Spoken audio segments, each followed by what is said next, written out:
Client बियॉन्डर तो बन गया है, पर क्या वो एंटीगोनस फैमिली के बुक के राजों और अपने वापस जाने के रास्ते को ढूंढ पाएगा? तो चलिए देखते हैं कि आखिर क्या होता है। तब हमें यहाँ पर बियॉन्डर्स का हेडक्वार्टर्स दिखाया जाता है, जहाँ स्मिथ और लियोनार्ड ने उसे पकड़ा होता है जो कि क्लैन का पीछा कर रहा था। और स्मिथ अपने नाइटमेयर पावर से यह पता लगाता है कि उसी पर्सन के जरिए एंटीगोनस फैमिली की नोटबुक मार्केट में आई होती है। तब उस पर्सन के ऊपर सीक्रेट ऑर्डर ऑर्गेनाइजेशन का एक निशान होता है और वो ऑर्गेनाइजेशन भी बुक को सर्च कर रही होती है, जिस वजह से बियॉन्डर्स को उनसे पहले उस बुक को ढूंढना होगा। तब एक पर्सन स्मिथ को बताता है कि क्लैन के पास एंटीगोनस फैमिली की बुक को ढूंढने का एक क्लू है। तो गाइस, अगर आप सोच रहे हो कि ये एंटीगोनस फैमिली की नोटबुक क्या है, तो ये एक सील आर्टिफैक्ट है जो कि ग्रेड 0 या फिर 1 कैटेगरी में आता है। और जितना ग्रेड कम होता है उतनी ये चीजें ज्यादा खतरनाक होती जाती हैं। तो स्पेसिफिकली इस बुक के अंदर द फूल पाथवे के सारे सीक्रेट्स हैं, क्योंकि एंटीगोनस फैमिली उस पाथवे के मास्टर्स थे और इसी वजह से ये नोटबुक काफी ज्यादा खतरनाक बन जाती है। क्योंकि अगर किसी को फूल पाथवे के सारे राजों के बारे में पता लग गया तो वो गॉड तक की पावर को हासिल कर सकते हैं। तब यहाँ बियॉन्डर्स क्लैन की मदद से एक घर पे पहुंच जाते हैं, जहाँ पर क्लैन एंटीगोनस फैमिली की बुक के साथ पहले भी आ चुका होता है। पर अब उन्हें वहाँ पर एक लाश मिलती है जो कि एक औरत कैटी की है और ये औरत एंटीगोनस फैमिली से बिलोंग करती है। तब बियॉन्डर्स उस जगह की छानबीन करने लगते हैं, पर उन्हें वहाँ पर कहीं भी बुक नहीं मिलती, जिस वजह से उनके पास कैटी के बेटे रे को ढूंढने के अलावा कोई और चारा नहीं बचता। तो इसलिए लियोनार्ड क्लैन को अपनी सिर की पावर से उसे ढूंढने के लिए कहता है। तब क्लैन अपनी छड़ी की मदद से रे के लोकेशन को ढूंढने लगता है, पर उसकी छड़ी बेकाबू हो जाती है और उसी पर वापस हमला कर देती है। तब स्मिथ उसे बचा लेता है। तुम्हारी पावर को कोई पावरफुल फोर्स डिस्टर्ब कर रही है, तो लगता है हमें किसी और मेथड का इस्तेमाल करना पड़ेगा। लगता है मुझे इसके बारे में चर्च को बताना ही पड़ेगा।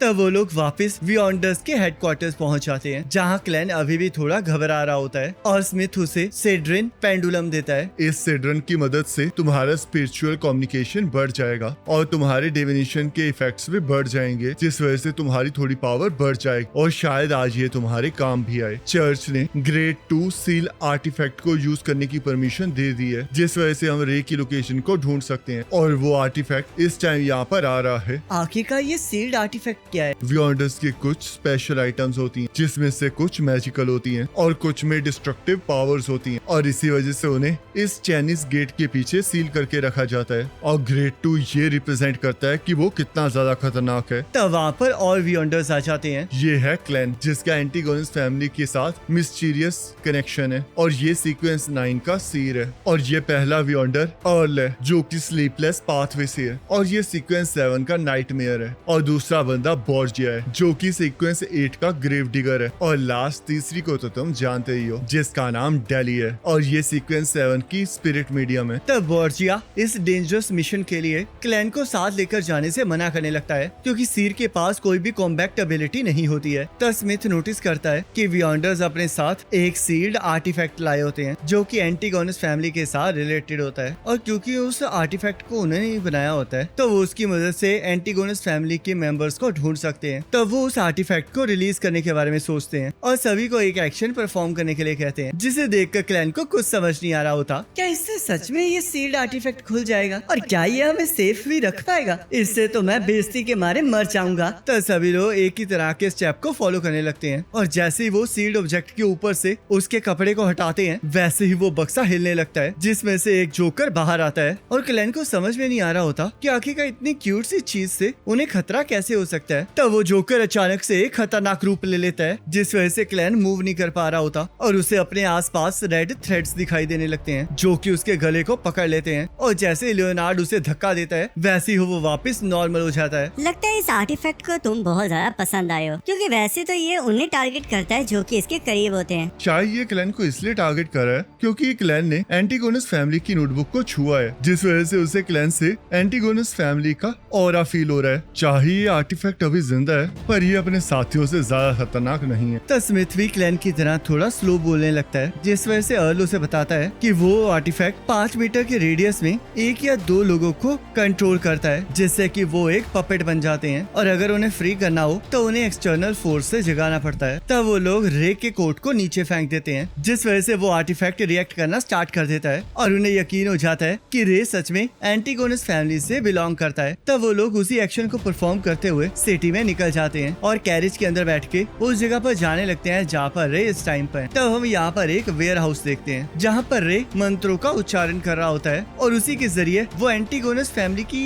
नोटबुक को एब्जॉर्ब करके एक मॉन्स्टर में कन्वर्ट हो जाता है। तब वहाँ पर एक और बंदा नोटबुक को ढूंढते हुए आया होता है और वो सीक्रेट ऑर्डर के साथ होता है। तब उसे जैसे ही एहसास होता है कि वियंडर्स वहाँ पर आ रहे हैं, वो उनकी मदद करने के बारे में सोचता है ताकि एंटीगोनस फैमिली की नोटबुक आजाद हो सके और वो उस नोटबुक को हासिल कर सके। तब क्लैन अपने पेंडुलम के जरिए अपनी डिविनेशन आर्ट को परफॉर्म करने लगता है, जिस वजह से उसे एहसास हो जाता है कि वेयर हाउस के अंदर बहुत ज्यादा खतरा है। तब उस वेयर हाउस का दरवाजा खुल जाता है जहाँ से लाल धुंध बाहर आ रही होती है और थोड़ी देर में रे भी बाहर आ जाता है, जिन्हें वो सभी लोग डीमन हंटिंग गोलियों से रोकने लगते हैं। तब स्मिथ क्लैन को पीछे रहने के लिए कहता है और सभी लोग अपनी पावर्स के जरिए उस मॉन्स्टर को पकड़ने की कोशिश करने लगते हैं, पर उस पावर का उस मॉन्स्टर के ऊपर कोई असर नहीं होता, जिस वजह से उन्हें एहसास होता है कि वहाँ पर कुछ गड़बड़ है। तब स्मिथ उसे रोकने की कोशिश करने लगता है और डेली को उसकी वीकनेस को ढूंढने के लिए कहता है। तब स्मिथ को एहसास होता है कि उस पर्सन को एंटीगोनस फैमिली की बुक कंट्रोल कर रही है और यहाँ डेली भी उसकी कमजोरी ढूंढ लेती है, जिस वजह से वो बाकी सभी को उस मॉन्स्टर को 3 सेकंड के लिए कंट्रोल करने के लिए कहती है। तब स्मिथ अपने ड्रीम नेट के जरिए उस मॉन्स्टर को पकड़ने की कोशिश करने लगता है और अपने मंत्रों को पढ़ रहा होता है। तभी क्लैन को एहसास होता है कि वो एंटीगोनस फैमिली की बुक कुछ करने वाली है और हम देखते हैं वो नोटबुक उस मॉन्स्टर के जरिए स्मिथ को जख्मी कर देती है और बाकी लोगों पर भी हमला कर देती है। तब अर्ल भी उस मॉन्स्टर पर हमला कर देता है, पर वो उस मॉन्स्टर की पावर के आगे नहीं टिक पाता और बॉर्जिया उस सील्ड आर्टिफैक्ट को छोड़कर अर्ल को देखने चला जाता है। तब स्मिथ को फिर से होश आ जाता है, जिस वजह से वो फिर से मंत्रों को पढ़ना स्टार्ट कर देता है और या क्लैन भी स्मिथ के दिए हुए स्लम्बर तालिस्मान को इस्तेमाल करने लगता है ताकि वो मॉन्स्टर सो जाए और हम देखते हैं धीरे धीरे उस मॉन्स्टर को नींद आने लगती है, जिस वजह से डेली को उस पर हमला करने का मौका मिल जाता है और जैसे ही डेली उसके ऊपर हमला करती है वैसे ही वो मॉन्स्टर फट जाता है और इससे डेली भी जख्मी हो जाती है। तब स्मिथ उसे हीलिंग पोशन पिला देता है और यहाँ क्लैन को एंटीगोनस फैमिली के बुक में से आवाज आने लगती है, जिस वजह से वो एंटीगोनस फैमिली की नोटबुक को उठा लेता है। तब सीक्रेट ऑर्डर का मेंबर क्लैन पर हमला कर देता है, पर स्मिथ उसे गोली मारकर उड़ा देता है। पर जिस चीज को स्मिथ ने गोली मारी होती है वो तो बस उस पर्सन का परछावा होता है। तब स्मिथ अपने पावर के जरिए उस पर्सन को पकड़ने की कोशिश करने लगता है, पर वो पर्सन उनके हाथ नहीं आ रहा होता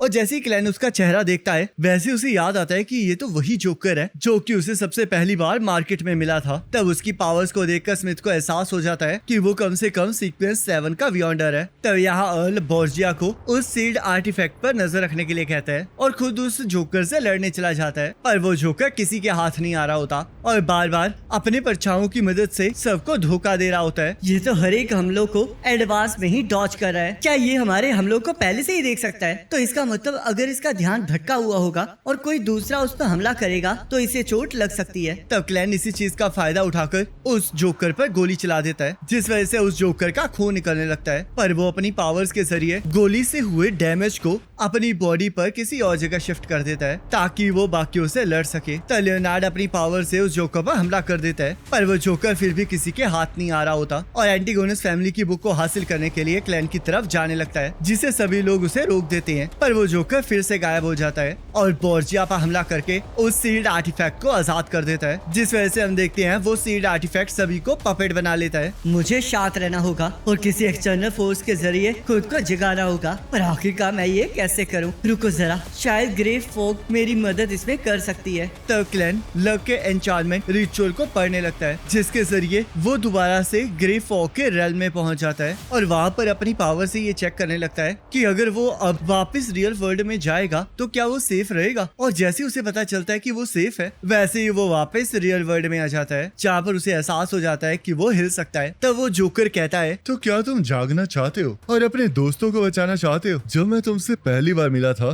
तब से तुम मुझे बहुत पसंद, तो चलो फिर अब एक डील करते हैं। मैं तुम्हारे ऊपर से इस कंट्रोल को हटा दूंगा और तुम मुझे वो बुक दे देना। और हाँ, पुराने सीर होने के नाते मैं तुम्हें ये भी बता दूंगा कि सीर पाथवे की सीक्वेंस 8 पर कैसे पहुंचा जा सकता है। क्या ये सच कह रहा है या फिर झूठ? और अगर ये पुराना सीर है तो इसे कैसे नहीं पता कि मैं हिल सकता हूँ? क्या ग्रे फॉग किसी तरह डिविनेशन के रिजल्ट्स को इफेक्ट करती है? चिंता मत करो, आर्टिफैक्ट ने सभी को अनकॉन्शियस कर दिया है, जिस वजह से हमारे बीच में जो भी बातचीत होगी इसके बारे में किसी को पता नहीं चलेगा। तो चलो और जल्दी से अपना डिसीजन बताओ क्योंकि तुम्हारे पास ज्यादा टाइम नहीं बचा है। तब हम देखते हैं लियोनार्ड भी होश में वापस आ चुका होता है और यहाँ वो जोकर क्लैन को सीर के सीक्वेंस 8 के बारे में बता देता है और जैसे ही क्लैन को आजाद करने लगता है वैसे क्लैन उसकी छड़ी को पकड़ लेता है और उस पर गोलियों से फायर करते हुए उसे सील्ड आर्टिफैक्ट की रेंज में ले आता है, जिस वजह से वो जोकर कुछ नहीं कर पाता और क्लैन उसे गोली मार के मार देता है। तब वो जोकर फिर से उठकर बार बार हॉर्नेसिस कहने लगता है जो क्लैन को तब भी सुनाई दिया था जब क्लैन ने एंटीगोनिस फैमिली की बुक को उठाया था और तब वो जोकर फिर से नीचे गिर जाता है। तब क्लैन सबको होश में ले आता है। तब लियोनार्ड कहता है मैं तुम्हें बचाना चाहता था पर फिर मुझे एहसास हुआ कि तुम उस जोकर को सील्ड आर्टिफैक्ट की रेंज में ला रहे हो और वैसे भी हम जैसे कुछ स्पेशल लोग होते हैं जिन्हें कोई भी कंट्रोल नहीं कर सकता। तब यहाँ एंटीगोनिस फैमिली की बुक को चाइनीज गेट के पीछे रख दिया जाता है ताकि चर्च उसे एग्जामिन कर सके और उसके बाद क्लैन उसे पढ़ सकता है। तुमने सच में बहुत अच्छा काम किया है क्लैन और सीक्रेट ऑर्डर को भी रोक दिया है जिस वजह से मैं चर्च में तुम्हारी तारीफ जरूर करूंगा और तुम बहुत जल्द ऑफिशियल हो जाओगे।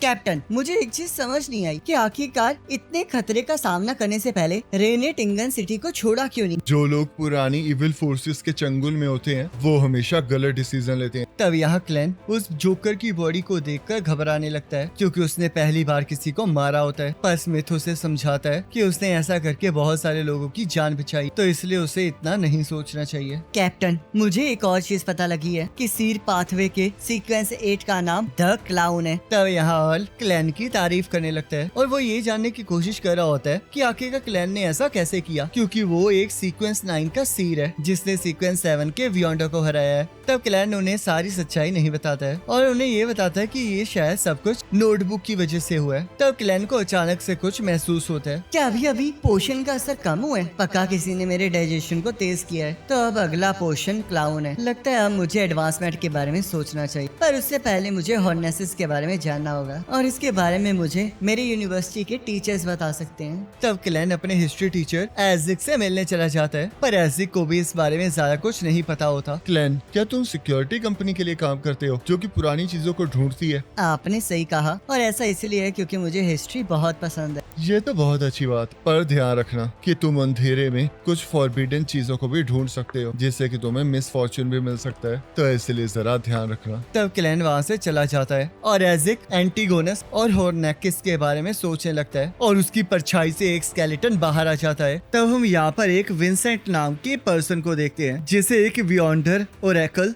अपनी पावर से पनिशमेंट दे रहा होता है। दरअसल विंसेंट अरोरा ऑर्डर नाम की सीक्रेट ऑर्गेनाइजेशन के लिए काम कर रहा होता है जिसके अंदर 7 सेंट्स और 22 ओरेकल्स होते हैं और ये सारे ओरेकल्स वियॉन्डर्स होते हैं जो कि ट्रू क्रिएटर्स की पूजा करते हैं। तब हमें यहाँ पर पता चलता है कि ओरेकल विंसेंट को इसलिए सजा दे रहा होता है क्योंकि उसने एंटीगोनस फैमिली की बुक को एक नॉर्मल बुक समझ के क्लैन और उसके दोस्तों को पढ़ने के लिए दे दी होती है, जिस वजह से वो लोग मर गए होते हैं और इस टाइम वो book church of Evernight goddess night ऑक डिवीजन के पास होती है। तब विंसेंट सजा के तौर पर अपनी उंगलियों को खा लेता है। लॉर्ड ओरेकल, आप चिंता मत कीजिए, कोई भी बच के नहीं जाएगा। पक्का क्लैन को कुछ पता लग गया था जिस वजह से उसने बुक को नाइट ऑक्स के हवाले कर दिया, तो इसलिए अब मैं बहुत जल्द क्लैन को ठिकाने लगा के उस नोटबुक के सीक्रेट्स को आपके लिए पता लगा लूंगा। प्लीज मुझे एक और मौका दे दीजिए। तब ओरेकल उसे एक लास्ट चांस दे देता है और यहाँ क्लैन नाइट ऑक्स के हेडक्वार्टर जाकर नील से मिलने चला जाता है। क्लैन, आखिरकार तुम आज यहाँ पर आ ही गए, तो चलो फिर आज मैं तुम्हें मिस्टिज्म की एडवांस नॉलेज देता हूँ जो कि है रिचुअल मैजिक। तुम्हें पता है सारे रिचुअल मैजिक्स लो सीक्वेंस बियॉन्डर्स परफॉर्म कर सकते हैं ताकि वो एक्सटर्नल पावर को हासिल कर सके और इसके लिए हमें बहुत ध्यान से सभी चीजों को अरेंज करना पड़ता है और बिल्कुल सही मंत्रों को पढ़ना पड़ता है ताकि हमें मदद मिल सके। तो चलो फिर मैं तुम्हें करके दिखाता हूँ। तब नील सिल्वर ब्लेड के जरिए अपने और क्लैन के आसपास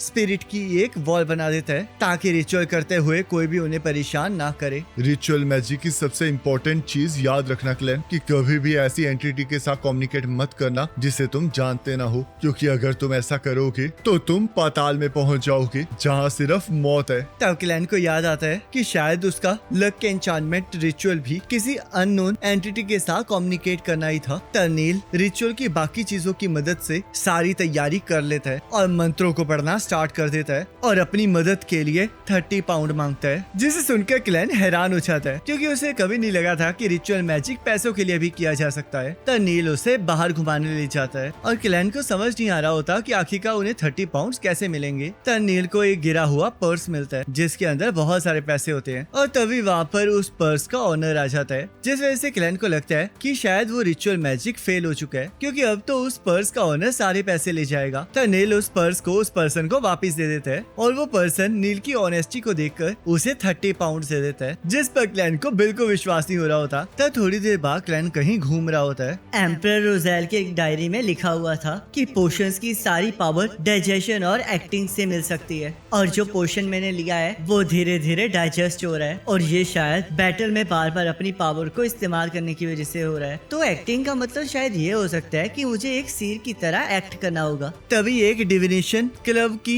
रिसेप्शनिस्ट एंजेलिका क्लैन को उसके फ्यूचर को जानने के लिए डिविनेशन क्लब में बुलाने लगती है और क्लैन को भी आइडिया आता है कि अगर वो इसे डिविनेशन क्लब में अप्लाई करेगा तो वो सीर की तरह एक्ट कर सकता है। तब डिविनेशन क्लब में उसकी मुलाकात ग्लेसियस नाम के एक फॉर्च्यून टेलर से होती है, जो कि उसे बताता है कि वो इस टाइम उस जगह पर वापस नहीं जा सकता जहाँ से वो आया है, पर लॉन्ग टर्म में ऐसा पॉसिबल हो सकता है। जिससे कि क्लैन को समझ में आ जाता है कि अगर वो ऐसे ही आगे बढ़ता रहेगा तो उसे एक दिन अर्थ पे जाने का मौका जरूर मिल जाएगा। तब वो नोटिस करता है कि ग्लेसियस की हालत बहुत ज्यादा खराब होती है और उसे अपनी स्पिरिट विजन से पता लगता है कि ग्लेशियस के लंग्स में थोड़ी प्रॉब्लम है, जिस वजह से वो उसे डॉक्टर के पास जाने के लिए कहता है और उसे बताता है कि उसे ये सब कुछ इसलिए पता है क्योंकि वो भी एक सीर है। तब क्लैन डिविनेशन क्लब को ज्वाइन कर लेता है ताकि वो एक सीर की हैसियत से वहाँ पर डिविनेशन आर्ट्स को परफॉर्म कर सके। क्लैन, लगता है आप ही वो एक्सीलेंट सीर है जिसके बारे में हमारे बेस्ट फॉर्च्यून टेलर विंसेंट ने हमें बताया था। उन्होंने बताया था कि आज एक एक्सीलेंट सीर आने वाला है, तो वो पक्का आप ही होंगे। वैसे तो आप मिस्टर विंसेंट की डिविनेशन क्लास अटेंड कर सकते हैं, पर इस टाइम वो खत्म होने वाली है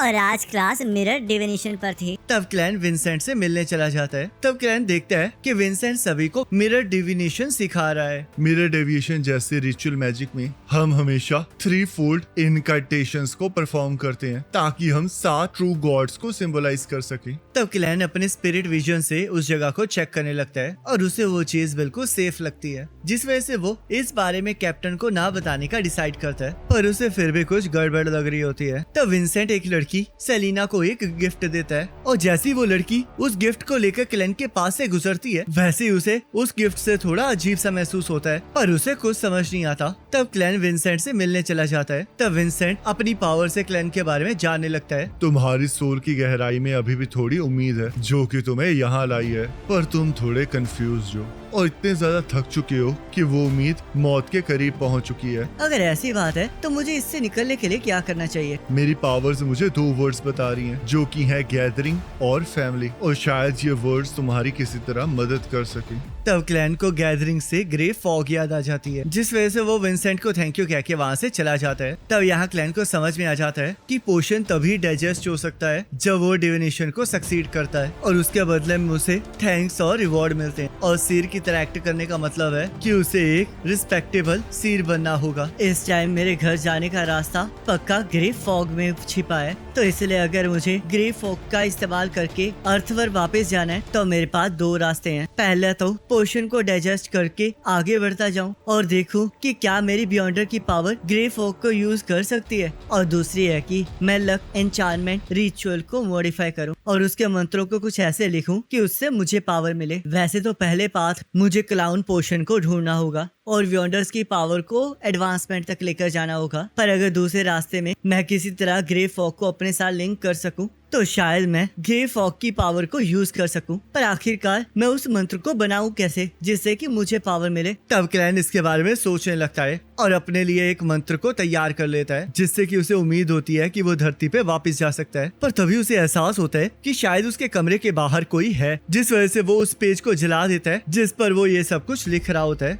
और सीधा दरवाजे के पास चला जाता है, जहाँ पर वो देखता है कि मेलिसा अपने एक मैकेनिकल टॉय के साथ खेल रही होती है जिसे उसने खुद बनाया होता है। तब क्लैन फिर से काम करने के लिए वापस जाने लगता है और मेलिसिया उसे संडे को अपनी फ्रेंड सेलिना की बर्थडे पार्टी पर चलने के लिए कहती है, जिस वजह से क्लैन को को विंसेंट के वो 2 वर्ड्स याद आ जाते हैं और उसे लगता है कि शायद उसे अपनी फैमिली के साथ वक्त बिताना चाहिए, जिस वजह से वो हाँ कर देता है। तब यहाँ ग्रे फॉग के रेल्म में द हैंग्ड मैन और जस्टिस का क्लैन के साथ मिलने का वक्त हो जाता है, जिस वजह से वो सभी लोग उस ग्रे फॉग के रेल्म में पहुंच जाते हैं। तब वहां जाकर क्लैन अपनी स्पिरिट विजन को एक्टिवेट कर लेता है, जिस वजह से उसे हैंग्ड मैन और जस्टिस की पर्सनैलिटी के बारे में पता लगने लगता है। तब क्लैन को द हैंग्ड मैन और जस्टिस के पीछे विंड स्ट्रॉन्ग और जाइंट ड्रैगन के कॉन्स्टेलेशन सिंबल दिखाई देते हैं, जिस वजह से उसे पता चलता है कि द हैंग्ड मैन के पास द सेलर पाथवे है और जस्टिस के पास द स्पेक्टर पाथवे है। तब क्लैन अपना भी कॉन्स्टेलेशन सिंबल देखता है, पर उसे कुछ भी समझ में नहीं आता है और तब वो सबको फ्रीली बोलने के लिए कहता है। तब जस्टिस 3 क्वेश्चन पूछना चाह रही होती है, जिसमें वो ये पूछ रही होती है कि उसे स्पेक्टेटर होने के नाते क्या पता होना चाहिए, जिसके बारे में द हैंग्ड मैन जवाब देने के लिए हामी भरता है। एक स्पेक्टेटर का काम हमेशा स्पेक्टेट करना होता है, तो इसलिए तुम्हें सबसे डिटैच होना चाहिए ताकि तुम अच्छे से उन्हें ऑब्जर्व कर सको और उनके ट्रू थॉट्स को समझ सको, ताकि तुम एक न्यूट्रल स्पेक्टेटर बन सको। और तुम्हें पोशंस की पावर को भी मास्टर करना होगा और साथ में पोशन के नाम के सिंबॉलिक मीनिंग को भी ढूंढना होगा, ताकि तो कंट्रोल ना खो। पोशन के सिंबॉलिक मीनिंग को तुम उसके नाम में ही ढूंढ सकती हो। तब क्लैन उसे रोक देता है और सबको बताता है कि उन्हें पोशंस को मास्टर नहीं डाइजेस्ट करना होगा और साथ में उन्हें सिंबॉलिक मीनिंग को ढूंढना नहीं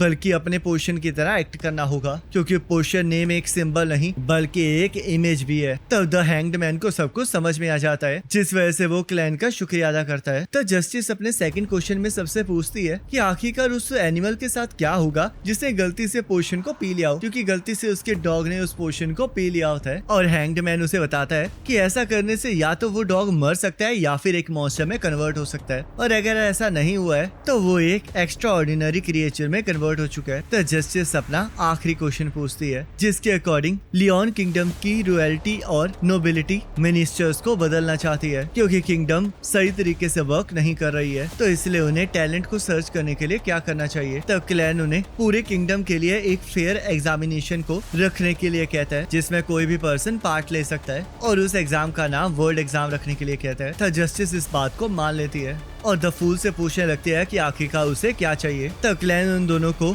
एम्परर रोजेल की डायरीज ढूंढने के लिए कहता है, जिसे सुनकर द हैंग्ड मैन शॉक हो जाता है और उसे समझ नहीं आ रहा होता कि क्या क्लैन सच में उन बुक्स को पढ़ सकता है। तब क्लैन सभी को संडे को एक रिचुअल मैजिक परफॉर्म करने के लिए कहता है और उन्हें अच्छी ड्रीम्स के लिए दुआ करने के लिए कहता है। तब जस्टिस क्लैन से उस रिचुअल मैजिक के मंत्रों के बारे में पूछने लगती है। एक फूल जो इस एरा से बिलोंग नहीं करता और वो एक मिस्टीरियस रूलर है जो कि ग्रे मिस्ट से भी ज्यादा ऊपर है, और अंत में वो येलो और ब्लैक का किंग है जिसके पास गुड लक की पावर है। तो ये सुनते ही द हैंगमैन फिर से शॉक हो जाता है, क्योंकि क्लैन ने जो 3-fold इनकांटेशन बताया होता है वो सिर्फ गॉड्स के लिए परफॉर्म किया जाता है, और हैंगमैन को लगने लगता है कि अगर इन मंत्रों से क्लैन को फायदा होगा तो इसका मतलब उसकी पावर भी एक गॉड जितनी है। तब क्लैन उस मीटिंग को डिसमिस कर देता है। तब क्लैन कुछ दिन अपनी फैमिली के साथ बिताने लगता है और उसके बाद वो संडे के दिन मेलिसा की दोस्त सेलिना के घर चले जाते हैं, जहाँ पर सेलिना मेलिसा को देखकर बहुत खुश होती है, और सेलिना की बड़ी बहन एलिजाबेथ को देखकर क्लैन को एहसास होता है कि वो एलिजाबेथ से डिविनेशन क्लब में मिला था। तब यहाँ हैंग्ड मैन ने अपने रिचुअल को स्टार्ट कर दिया होता है और यहाँ पर क्लैन को इस बात का एहसास हो जाता है। तब सभी लोग पार्टी को एंजॉय करने लगते हैं और एलिजाबेथ क्लैन से मिलने चली जाती है, जहाँ पर वो क्लैन से वादा करती है कि वो मेलिसा को उसके सिर की आइडेंटिटी के बारे में नहीं बताएगी। तब एलिजाबेथ और क्लैन को साथ देख के मेलिसा क्लैन से मिलने आ जाती है और उसे एहसास दिलाती है कि एलिजाबेथ 16 साल की है, तो उसे उससे दूर रहना चाहिए।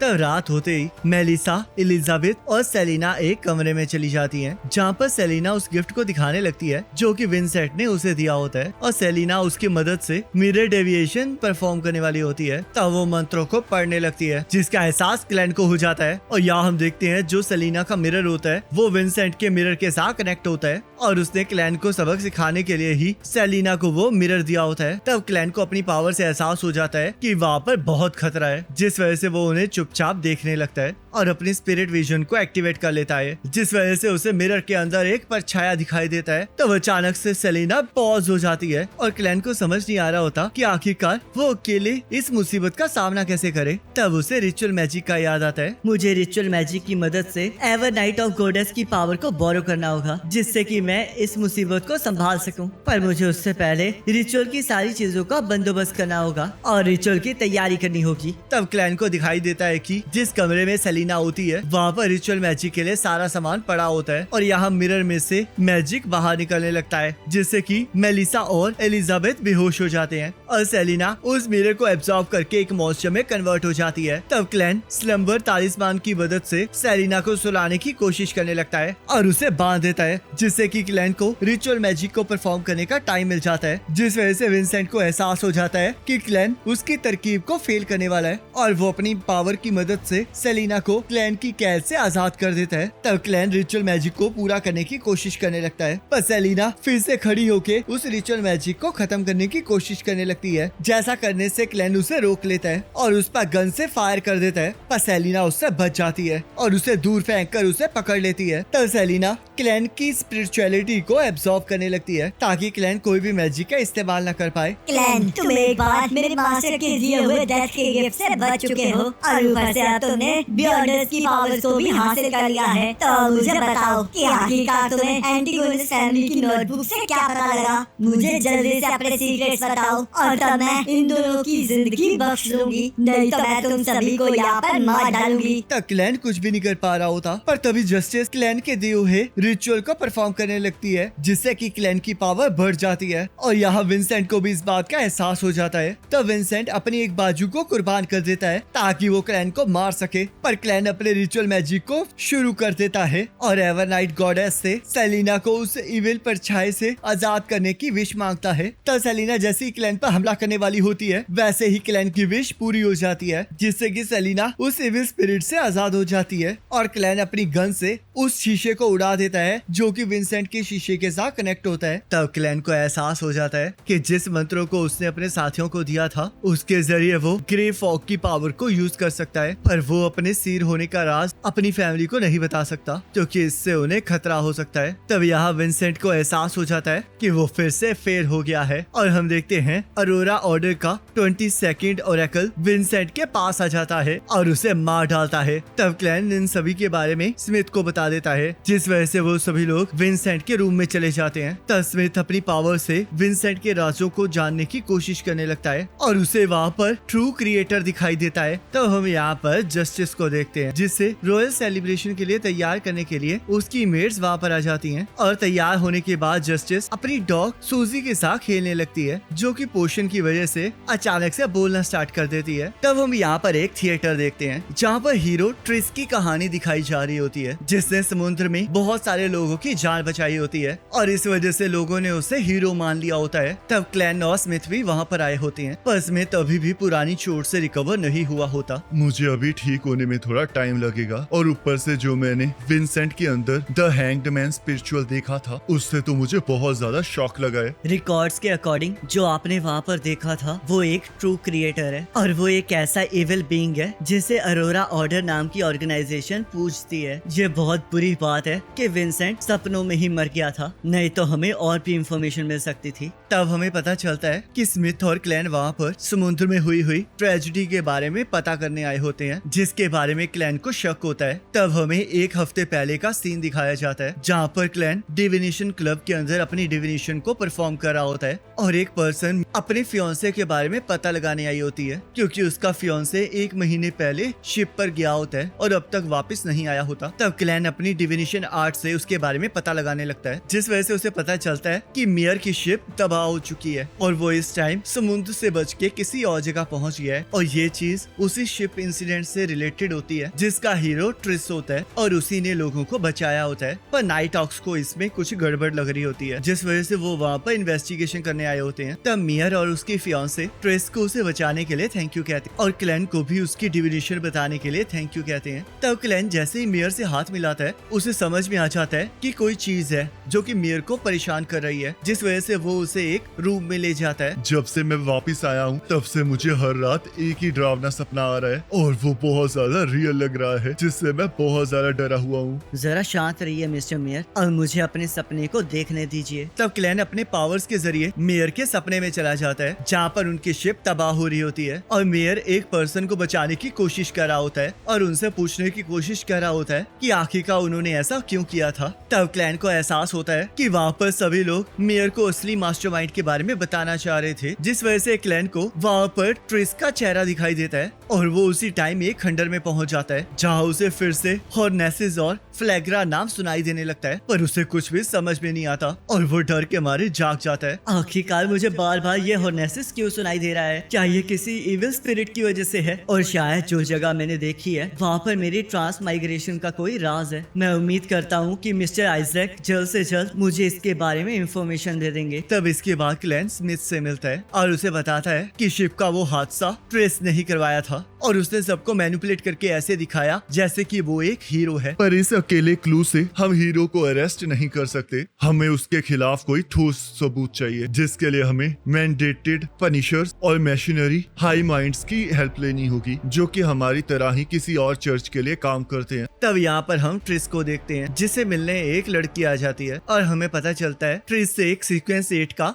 इंस्टिगेटर होता है जिसने असैसन पाथवे को चुना होता है और जो लड़की उससे मिलने आई होती है वो डेमनिस सेक्ट नाम की ऑर्गेनाइजेशन से बिलोंग करती है और ये पुरानी फीमेल डीमन को पूछते हैं। मेरा पिछला काम बहुत बढ़िया था ना, तो इसका मतलब मैं प्रमोशन के लिए तैयार हूँ। अभी तुम्हें इस टिंगन सिटी में एक और टास्क परफॉर्म करना है और ऊपर से तुम नाइट ऑक्स की नजर में भी आ चुके हो, जिस वजह से तुम्हें अकेले काम करना होगा। तो इसलिए मैं तुम्हें इस काम की एडवांस पेमेंट दे रही हूँ और ये सीक्वेंस 7 द विच का पोशन फॉर्मूला है जिससे कि तुम इवॉल्व हो सकते हो। तब यहाँ क्लैन नीर के साथ मेलिसा और बेल्सन के लिए तालिस्मान खरीदने आया होता है, जिस वजह से नील उसे एक गली में ले जाता है जहाँ पर वो हैग्रिड की तरह ही एक सीक्रेट दरवाजा खोल देता है जहाँ उनके सामने एक लिफ्ट आ जाती है और वो टिंगन के अंडरग्राउंड मार्केट में पहुँच जाते हैं। तब क्लैन देखता है कि वहाँ पर बहुत कमाल की चीजें होती हैं और कुछ चीजें बियॉन्डर्स के लिए भी होती हैं। क्या अथॉरिटीज इस अंडरग्राउंड मार्केट के लिए मान गई हैं? इसे रोका नहीं जा सकता, तो इसलिए वो इस जगह की देखभाल करते हैं और ये area church of Lord of storm की एक डिवीजन मैंडेटेड पनिशर्स के अंडर आता है। तब क्लैन को एक पर्सन के अंदर से एक स्ट्रॉन्ग स्पिरिचुअल प्रेशर महसूस होता है और वो पर्सन जैसे ही क्लैन को देखता है वैसे उसे क्लैन के पास से डेथ की स्मेल आने लगती है, जिस वजह से क्लैन को यकीन नहीं हो रहा होता कि कोई उसे देखकर ये भी बता सकता है कि वो डेथ से वापस आया है। तब नील क्लैन को उस पागल पर ध्यान देने से मना करता है और वो लोग तालिस्मान को खरीदने के लिए एक जगह पर चले जाते हैं जहाँ क्लैन अपनी स्पिरिट विजन की मदद से तालिस्मान को बनाने वाली चीजों को देखने लगता है और वहाँ से 2 चीजों को खरीद लेता है। तब वहाँ पर उसे ट्रिस दिखाई देता है और वो उसका पीछा करने लगता है, पर हम देखते हैं पहले ही ट्रिस का पीछा मैंडेटेड पनिशर्स के इन्फॉर्मेंट्स कर रहे होते हैं, जिसके बारे में ट्रिस को पता लग जाता है, जिस वजह से ट्रिस वहाँ से भागने लगता है और मैंडेटेड पनिशर्स उस पर गोलियां चलाना स्टार्ट कर देते हैं। तब ट्रिस उनकी गोलियों से जख्मी हो जाता है, पर वो फिर भी किसी तरह उस अंडरग्राउंड मार्केट से भागने में कामयाब हो जाता है। तब क्लैन और नीर भी मार्केट से बाहर आ जाते हैं जहाँ स्मिथ पहले से ही पहुंचा होता है और ट्रिस वहाँ पर कुछ लोगों को मारकर भाग गया होता है। तब स्मिथ क्लैन को साथ चलने के लिए कहता है ताकि वो लोग ट्रिस को ढूंढ सकें। तो इसका मतलब हमें ट्रिस के खिलाफ एविडेंस मिल गया है। मैंडेटेड पनिशर्स ने कुछ एविडेंस को खोज निकाला है, जिससे कि हमें पता चला है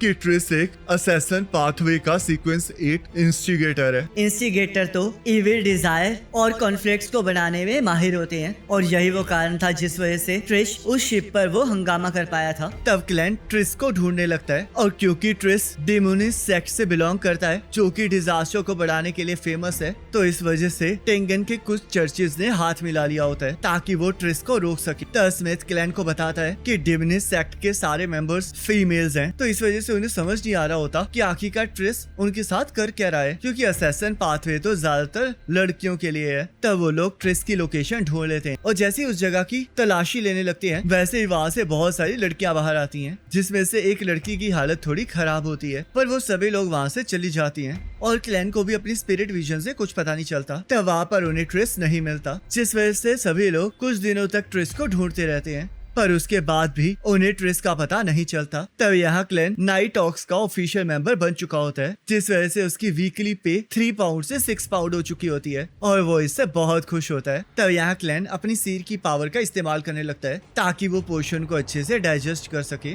और यहाँ रिचुअल मैजिक से हैंग्ड मैन को लग रहा होता है कि क्लेन सच में कोई ताकतवर चीज है, पर क्लेन अभी भी ग्रे फॉग को अच्छे से इस्तेमाल नहीं कर पा रहा होता, जिस वजह से उसे घर जाने का रास्ता नहीं मिलता। तब क्लेन मेलिसा और बेंसन को उनके तालिस्मान दे देता है ताकि वो तालिस्मान उन्हें प्रोटेक्ट कर सके और हर रोज मिस्टिज्म और कॉम्बैट ट्रेनिंग स्टार्ट कर देता है, जिससे कि उसका बुरा हाल हो जाता है। तब एक दिन लियोनार्ड क्लेन से मिलने आ जाता है, जिस वजह से क्लेन को पता चलता है कि पिछले 2 हफ्तों से टेंगन सिटी में डेथ रेट्स नॉर्मल से 5 गुना ज्यादा हो चुकी हैं, जिस वजह से ये अब डेथ के केसेस पुलिस की जगह वियॉन्डर्स को मिल गए हैं। तब वो लोग इन्वेस्टिगेशन करना स्टार्ट कर देते हैं, जिसमें उन्हें पता चलता है कि जो लोग भी मरे थे वो सभी लोग बहुत गरीब थे या फिर किसी इलनेस से तड़प रहे थे। तब क्लेन यहाँ अपने साथियों के साथ एक औरत को देखने चला जाता है जो कि बहुत ज्यादा कमजोर हो गई होती है, जिसे देखकर उसे याद आता है कि क्लेन की मॉम भी ऐसे ही मरी थी और अगर बेंसन ने हार्डवर्क ना किया होता तो क्लेन और उसकी बहन बहुत पहले ही मर चुके होते। तब क्लेन अपनी पावर का इस्तेमाल करके उस औरत की हार्ट अटैक का रीजन जानने लगता है, जिससे कि उसे पता चलता है कि कुछ टाइम पहले उसे किसी लड़की ने टच किया था और बाकी इन्वेस्टिगेशन से भी उन्हें पता लगता है कि बाकी मौतों में भी किसी यंग वुमेन का हाथ है। तब यहाँ मैंडेटेड पनिशर्स का कैप्टन फॉलन कहता है, चाहे सभी की मौत नेचुरल तरीके से हुई है, पर ऐसा हो सकता है कि इन सब के पीछे एक इंस्टिगेटर का हाथ हो।